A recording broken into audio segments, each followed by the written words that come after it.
Isabelo mfethu. Afethu yarazi wrong ngithathe yenza mfethu.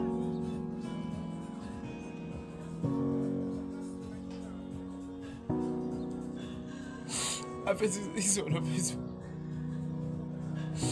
Uze wasa mfethu ngambethe.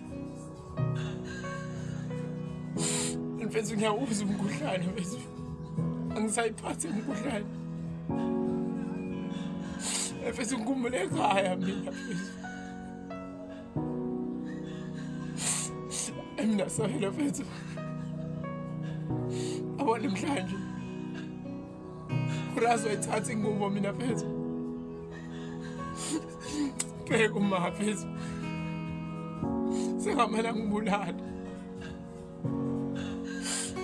Ngamala ngibulala mfethu nasi.